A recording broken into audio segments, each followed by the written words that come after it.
Hey, hey, hey, Ron here with Ron's Choice and your video for today. Yes, I'm back in the chair. I've rearranged some stuff, tried to make stuff simpler. I've ditched the podcast for now, as I was doing too much. Today, I want to share, which every day, this is almost always about the mind. It's about being aware, controlling your thoughts and feelings. Let's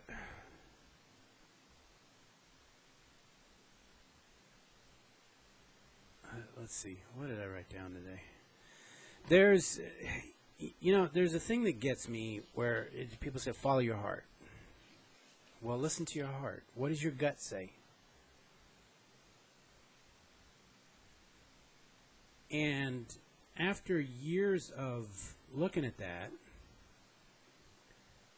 a lot of us do go by our gut, and it sends us that we make wrong choices. Wrong being that the things don't turn out the way we want them to.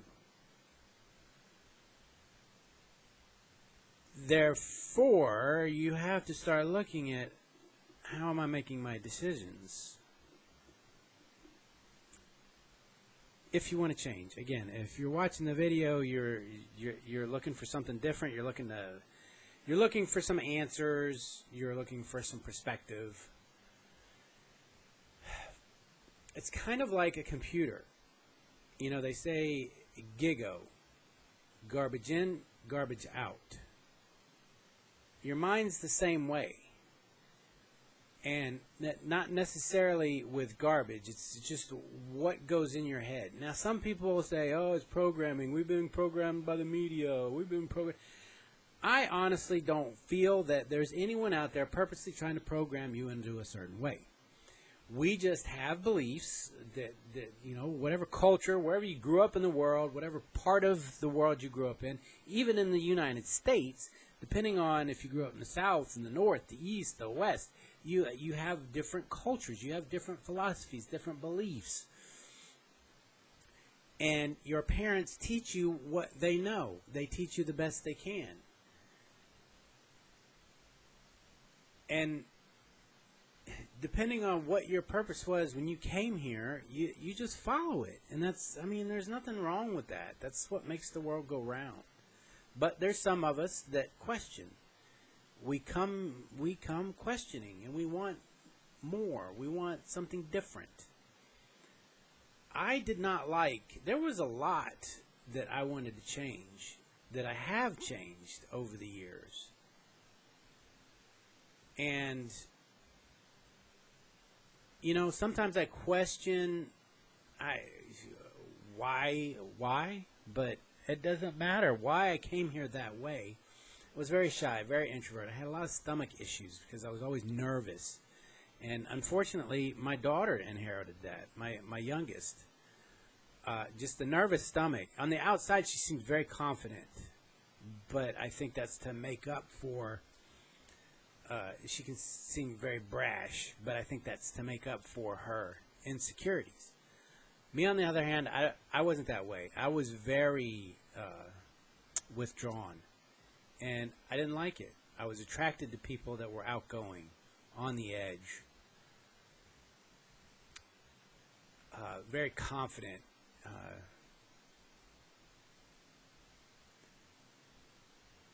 I didn't like cocky people. So over the years, I looked at things from different people that I liked, and there's some things I didn't like about them. So I took what I did like, and tried to make myself. And one of the things that I didn't care for was how easily I let things affect my emotions. Even with my kids, they do something, I would take it personally, and I'd get upset, and after thinking about it, rationalizing it, it's like, and I didn't like the roller coaster. Kind of like on a roller coaster diet, right? I said, if I'm going to let something upset me, but ultimately it's something that shouldn't let me be upset, I want to get to the point where I can recognize that quicker. I want to shorten that curve, like COVID, flatten that curve, right? I don't want to go to an extreme where I'm extremely upset, and then, you get what I'm saying? Yeah, you know the thing. So I guess I found myself over the years in situations, and sometimes I put myself in situations to become more outgoing. I took a lot of sales jobs to push myself. Man, uncomfortable selling vacuum cleaners door to door. So it's all about self-awareness. I mean, if you find yourself, to use an example to the extreme, people that are abusive, right? They say mean things, they do mean things to you, and then they're, oh, I'm sorry, I love you, and people stay with them, for whatever reason. And so people on the outside looking in say, why don't you leave them? Well, because probably deep down that's a really good person, but for some reason they let small things trigger them. Now that's an extreme, but that's kind of how I was. I would let things bother me, and I was like, I don't like that. I want to stay here. So one of the tricks that I used is you cannot ignore your feelings. You can't shut them off. You can't shut them down. It's there. They're there for a reason. Your feelings are a guidance system. They're to help guide you. So you have to take time, be quiet, sit with yourself, and accept those feelings. Get into them. Just be all about them. If it's something sad that makes you cry, whatever. And then start looking at it rationally. Now, sometimes we can't do that because we don't have the tools. We were never taught how to look things at a certain way. Well, in today's day and age with YouTube and everything else, you can find all the information you need out there. You have to be careful where you get your information from. You have to be careful how attached you get to it. And I use this for myself. What I'm telling you, it's not gospel. It's just what I've learned, and I'm repeating it with my own twist. That's almost where everything comes from. Sometimes people with good intentions will give you bad advice.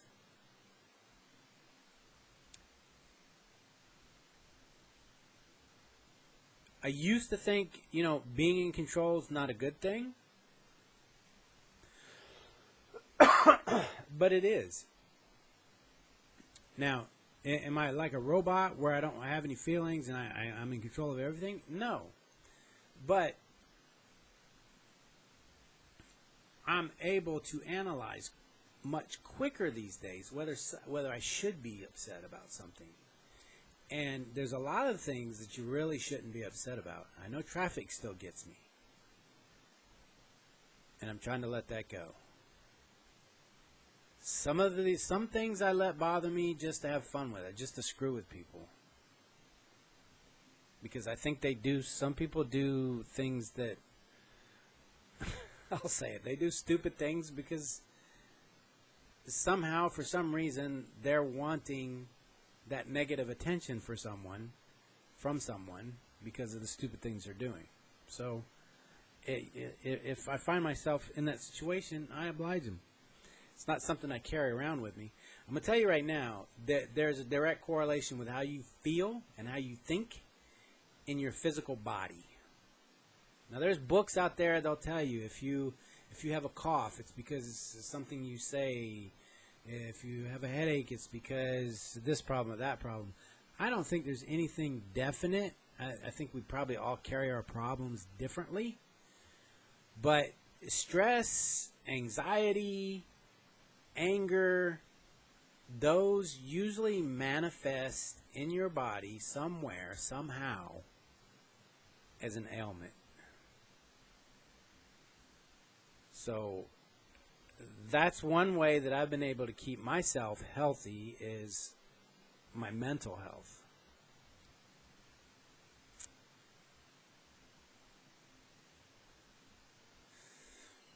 So kind of going back to the whole heart and the gut thing, if you were raised in a house that wasn't loving, your parents didn't get along, you didn't get along with your siblings, maybe your aunts and uncles didn't get along, you saw a lot of divorce, you would have the mindset of relationships are bad. And that's going to, and that's normal. That's the way it works. You base your decisions off of the things you've learned and witnessed. So when you go into relationships, your gut feeling is your subconscious. That's what it is. It's your subconscious that guides you in most of everything you do in your life. And there's a way to change that, but you have to be aware. It takes time and effort to be conscious and aware of what you're doing and what you're thinking and why you think it. It's not really necessary to go back, but you can. I've done it. I've gone back and I look at some of the problems that I have in my life or have had, and the things that I'm like, I want to change this. That's really all you have to do is start from right there. I want to change this. How do I change it? But you can go back and say, well, this is where it came from. It was these things that I were taught, these situations that led me to feel and think the way I do. Now, is that necessary for you to move forward? Maybe it is sometimes. I don't know. I don't personally feel that way. I feel like that's a consumption of time and energy that you don't need going backwards. How do I fix it going forward? How do I need to think going forward? And, there's this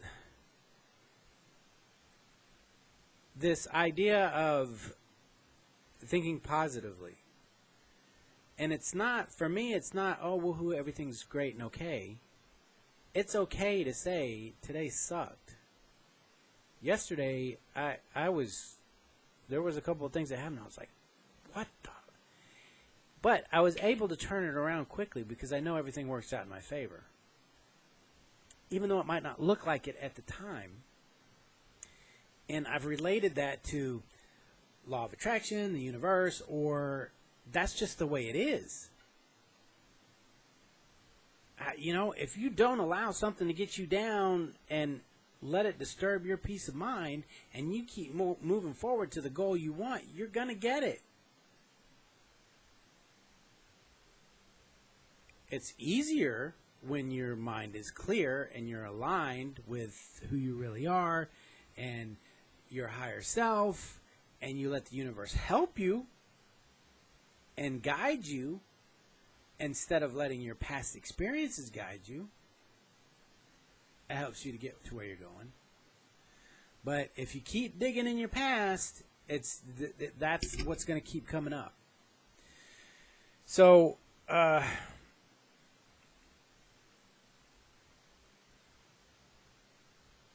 self-awareness. It's really big. It's a daily thing. It's just something you do. If you want to be better, feel better, think better, have better, then it starts with you. You got to work on you. You got to find the good in everything. Don't be blind to the bad. That's what helps you decide the people that you don't want to be around, because there's, you can't have everybody and everything because everybody has a different path. You've got to find people that align with you. I'm going to give you an example. I wrote this down. No,